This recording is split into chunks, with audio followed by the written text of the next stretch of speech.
올 4월까지만 해도 인플레가 우려됐던 세계 경기, 이제는 6개월 만에 디플레를 우려하는 국면으로 악화됐습니다. 최근에 세계 경기가 순간순간에 그 국면이 바뀌는, 완전히 바뀌는 그런 상황이 계속해서 초래되고 있는데요. 문제점이 무엇인지 오늘 알아보도록 하죠.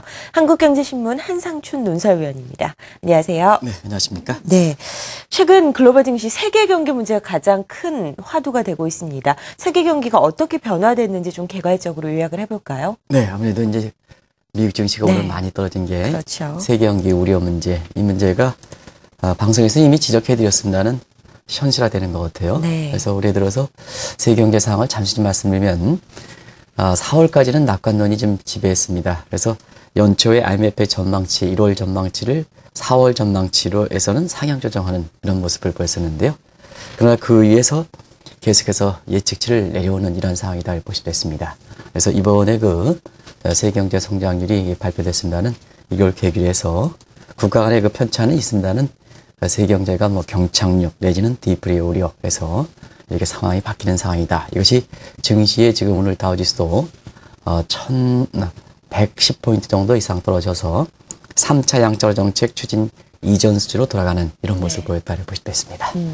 방금 말씀하신 인플레와 디플레, 저희가 잘 알고 있는 용어긴 하지만 현 시점에서 저희가 어떻게 적용을 해야 될지 굉장히 고민스러운데요. 이 부분을 좀 잘 풀어보죠. 네, 이번에 그 IMF 전망 보고에서도 네. 지금 이제 진행자께서 말씀하신 인플레, 디플레 이 얘기가 지금 많이 나오고 있는데요. 잠시 한번 설명드리면 우리가 이제 실제 성장률과 실제 성장은 지금 성장률이라 보시면 되겠습니다. 그날의 능력 가능한 성장률, 이제 시청자분으로 본다면 기초 체력에 해당되는 이런 성장률을 그 잔재 성장률이다 이렇게 보시면 되겠는데요. 두 성장률 간의 차가 보통 GDP 갭이다 이런 표현을 씁니다. 그래서 이 GDP 갭이 플러스가 나오면 인플레 갭, 그 다음에 마이너스가 나오면 디플레 갭이다 이렇게 보시면 되는데요. 최근에 보면은 이번에 IMF 전망치를 보서 세계 각국들의 그 GDP 갭상으로 보면 대부분 국가들이 마이너스 나오기 때문에 바로 인플레에서 디플레로 우려가 되는 그것이 증시에 부담이 돼서 주가를 비교적 큰 폭으로 떨어뜨리는 그런 요인으로 작용하고 있다 이렇게 보시면 됐습니다. 네, GDP 갭이 실제 성장률에서 잠재 성장률을 뺀 수치라고 하셨습니다. 이 GDP 갭으로 봤을 때 주요 국가들의 현재 경제 실정이 어떤지 경기부터 좀 진단을 해볼까요? 네, 이번에 그 IMF의 전망치를 토대로 해서 제가 오큰 법칙의 GDP 갭을 이용해서 사실 그 계산해 봤더니 미국 같은 경우에는 실제 성장률이 잔재 수준보다 1.3% 오히려 낮은, 그렇기 때문에 실제 성장률에서 잔재 성장을 빼면 지금 자막에도 PD께서 잘 보여주시고 있습니다는 1.3%포인트의 디플레 갭이 발생한 상태이고요. 중국도 0.5%포인트의 디플레 갭이 발생하는 상황입니다. 그리고 지금 유럽 위기가 본격적으로 실물 경제의 그 침체에 전이되고 있는 유로존도 2%포인트의 디플레 갭이 발생한 상황이고요. 한국 같은 경우는 잠재 성장률 수준 이렇게 추정하는 방식에 따라서 조금 다르긴 합니다는 대체로 보면 지금 우리나라의 그 잠재 성장률이 3% 후반을 본다면 사실 우리나라도 한 1.5%포인트 정도의 디플레 갭이 발생하고 있다 이렇게 보시면 됐습니다. 이걸 보면 세계 주요 국가들이 전부 실제 성장률이 잠재 수준보다 밑돌기 때문에 디플레 우려가 불거지고 이것이 새로운 이슈로 부각되고 있다 이렇게 보시면 됐습니다. 앞서서도 제가 말씀드렸는데요. 올해 4월까지만 해도 인플레를 우려했었던 세계 경기가 6개월 만에 디플레가 지금 경기 최대 현안으로 떠오른 특별한 배경이라도 있는 걸까요? 그런 점이 이제 아마 기업이라든가 국가 운영에 상당히 좀 어려움을 초래하실 겁니다. 우리가 이제 경영 계획을 읽게 되면 1년 정도의 이렇게 기간을 갖고 그에 예상되는 경제 성장률이든가 이런 걸 방안해서 기업들이 경영 전략을 세우는데요. 사실상 최근처럼 지금 이제 진행자께서 말씀하신 대로 6개월 전에는 인플레 우려다가 지금은 디플레 우려 정도로 6개월 만에 세계 경제 상황이 확 바뀌면 사실 그 기업 경영하시는 분들 또 국가의 그 경제 정책에 계획을 세워야 되는 사람들 같은 경우는 당혹스러울 수밖에 없거든요. 네. 이것이 지금의 세계 경제 상황에서 비일비재하게 나타난다고 보시면 되겠는데요. 아무래도 그런 거는 시청자분들이 아마 보다 정확하게 느끼시지 않겠냐 생각합니다. 요즘 유행하는 용어로 얼마나 빨리 모든 게 빠르다 이렇게 얘기들 많이 하십니다. 바로 정보 시차가 줄어들기 때문에 그렇다 이렇게 보시면 되는데요. 최근에 보면 온라인과 사이버나 무빙화 아까 많이 진행되죠. 이것이 정보 시차를 줄이다 보니까 이 경기적인 측면에서도 이 트렌드의 변화가 빠르다 이렇게 보시면 되겠습니다. 그리고 트렌드의 변화가 비단 그 나라 국가뿐만 아니라 전 세계로 확산되는 심리라든가 네트워크 때문에 증폭되기 때문에 그렇다 이렇게 보시면 됐습니다. 그래서 최근에 그 세계 경기의 사이클을 보면 과거에 비해서는 굉장히 사이클이 단기화되는, 이 단기화되다 보니까 6개월 전에 인플레가 우려가 지금은 6개월 후에는 디플레가 우려되는 정반대 상황이 발생하는, 그것도 세계적으로 가장 예측력의 범위가 넓고 정확하다는 IMF 전망에서 나온다 이렇게 보시면 됐습니다. 네. 세계 경기가 우려대로 디플레 국면으로 전환을 한다면 어떤 우려가 있는지 궁금합니다. 일부에서는 좀비 경제 이야기를 하고 있거든요. 네, 좀비 경제 얘기 많이 나오죠. 지금 좀비 경제라는 것은 아마 잘 아시겠죠? 우리가 정책 신호가 되면 정책 수용층이 제대로 반응하느냐, 반응하지 않느냐에 따라서 반응하지 않을 때는 좀비 국면, 반응할 때는 시그널 경제 이렇게 얘기하는데요.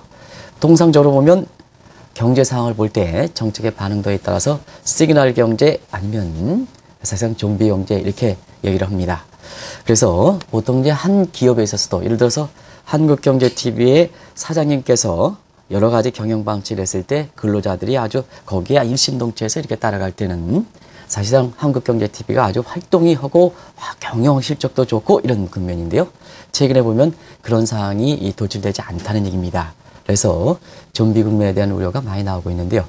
최근에 보면 미국을 비롯해서 전 세계적으로 보면 신흥국가 포스트 브릭스를 빼고 나머지 국가들은 대부분 다 일본의 경제처럼 일본화, 재패나이제이션 이 우려가 지금 가시지 않고 있는 상황이거든요. 네. 그런 각도에서는 시장이라면 가장 단적으로 3차 양적 정책 이런 얘기 나왔습니다는 이것을 선반영하는 정책 측면에서는 반짝하다가 오늘 같은 경우에는 3차 양적 수준으로 이전 수준으로 되돌아가는 네. 이런 부분가 바로 재패나이제이션 우려, 그다음에 좀비 경제 우려 이런 것이 이렇게 나오는 배경이다 이렇게 보실 수 있습니다. 디플레 얘기가 현실화되면서 각국 중앙은행들이 서둘러서 유동성 공급을 추진하다던가 경기 부양 정책을 계속해서 추진해 나가고 있지 않습니까? 현재 네, 현실을 한번 확인을 해보죠. 올해 들어서 정책 장세다 뭐 이렇게 표현할 네. 만큼 각국들의 그 정책 당국자의 움직임이 특히 중앙은행의 움직임이 상당히 사실상 이렇게 활발했었죠. 그랬죠. 활발한 거는 정책 당국자가 활발한 것은 경제적 측면에서는 바람직스럽지 않은 겁니다. 보통 시장 경제에 자율적으로 시스템에 자율적으로 경기가 돌아가는 것이 가장 좋거든요. 그런 것들에서 보면 올해 정책 당국자들이 이렇게 바쁜 것은 그만큼 세계 경제 상황이 안 좋았기 때문에 그렇다 이렇게 보실 수 있습니다. 지금은 그렇거든요. 재정 정책에 한계가 있는 상태에서는 재정적으로 경기를 부양할 수 없으니까 대부분 다 통화정책에 이렇게 본련인데요. 자, 올해 기준금리 전 세계적으로 30차례 떨어졌습니다. 이런 경우 없습니다. 기준금리가 인하되는 이런 시점으로 보면 30차례를 거쳐서 떨어졌다 이렇게 보시면 되고요. 또 한 가지는 4년 전에 들고 나왔던 양적완화 정책을 재추진하고 있습니다. 이게 지금의 세계 경제다 이렇게 보실 수 있습니다. 그래서 제가 이렇게 올해 정책 당국자, 특히 통화정책에 담당하는 중앙은행 담당자가 바쁘다 했는데 우리나라의 금통위 한국은행은 바빴을까? 진행자분이라든가 시청자분 한번 잘 보시기 바랍니다. 바쁘진 않았을 거라고 봅니다. 금리가 한 차례 변경되고 그 이후에는 변경되지 않았으니까요. 네. 그런 것들에서는 이번 주에는 좀 바쁘실 것 같습니다. 지난달에 그 금리 동결했던 부분에 대해서 상당히 비판이 많은 시각이 있기 때문에 이번 달에는 금리를 내릴 것이냐 아니면 예전의 수준으로 동결할 것이냐 많이 고민하실 거로 이렇게 보이는데요. 지금 세계 경제 상황이 상당히 안 좋기 때문에 아무래도 좀 이번 주에 열릴 금통위에서는 네. 금리를 좀 내려야 되겠죠. 이렇게 시청자분은 어떻게 생각하십니까? 한국경제신문에 소속되어 있는 이코노미스트들의 조사에 보면 네. 100%가 금리를 내린다 하는 이런 사전조사가 나왔다 이렇게 보실 수 있습니다. 하나만 더 짚어보도록 하죠. 미국과 같은 선진국의 경우에는 중앙은행에서 유동성을 공급을 해야 되는데도 불구하고 물가 억제선을 낮게 설정을 해놨기 때문에 잘 먹히지 않는다 이런 얘기도 있거든요. 이 부분은 어떻게 해석해야 될까요? 오늘 미국 증시에서 세계 경기 우려와 네. 함께 사실상 미국 경제 상황에 대해서 잘 보시기 바랍니다. 미국 경제가 최근에 대외 여건이 개선된다 이렇게 얘기하시는 분들이 많은데요. IMF 전망치를 보면 올해 미국 경제 성장률 2.2% 이렇게 해서 내년도의 성장률은 2.1% 떨어졌습니다. 그동안 경제가 올해 내년 전부 하락했지만 미국 경제 보면 올해에 비해서 내년도의 성장률은 높은 쪽으로 대부분 봤거든요. 이것이 그래도 미국 경제를 지탱하는 배경이었다 이렇게 보시면 되는데요. 이번에 IMF의 전망에서는 올해 전망치 2.2%, 내년 전망치 2.1% 이렇게 해서 내년의 전망치가 오히려 떨어지고 있습니다. 네. 아마 아까 조 기자께서 말씀하신 재정절벽 문제 이런 우려가 작용해서 그런 것이 아닌가 생각하는데요. 자연스럽게 미국 내에서 재패나이제이션 우려, 그 다음에 미국 경기 논쟁이 될 수밖에 없습니다. 시청자 여러분께서 미국에서 경기 예측으로 경기 사이클 연구소가 있는데요. 여기에서 가장 영향이 있는 사람이 고든이라는 사람이 있습니다. 이 고든이라는 사람이 미국 경제의 앞으로 장기적 추세에서 이탈하는 이런 문제를 들면서 월가에서 최대 관심이 되고 오늘 주가가 110포인트 떨어지는 배경이 됐었는데요. 사실상 그렇습니다.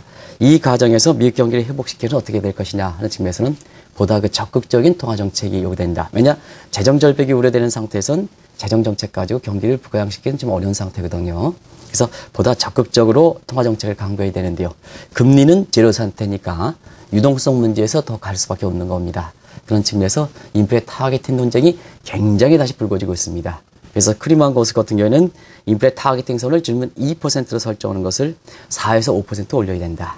근데 버냉키는 사실상 2% 고소는 입장인데요. 네.